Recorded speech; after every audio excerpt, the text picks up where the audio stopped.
Are we living in a post-Postecoglou era? 39 days after becoming the manager of Nottingham Forest, he was fired. Only 5 months after lifting the Europa League trophy with Tottenham.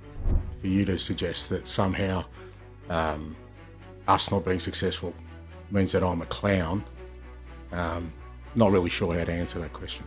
So where did it all go wrong? Postecoglou came in and replaced a manager, Nuno, who was popular with the players and fans, but had fallen out with senior people inside the club. So do you think from the get-go it was a bit of a doomed chalice? There was a sense from when he was first spoken about for taking on this role that it might be the wrong one for him, in that he was jumping into it a bit quickly, taking the first job that had come along under Nuno. Was much more pragmatic and defensive, had set up the team in a different way to how Postecoglou sides tend to play. I think they were the equal sixth best defensive record in the Premier League last year under Nuno, but under Postecoglou, in just his 8 games, they conceded 18 goals.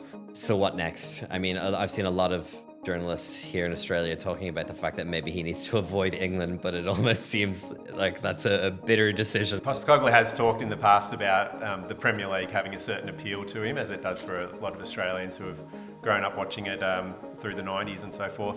But it might be better for him to go elsewhere and rebuild his reputation, because there is a bit of a stigma that surrounds him now after back-to-back sackings, and also I guess the way that he's portrayed in the media.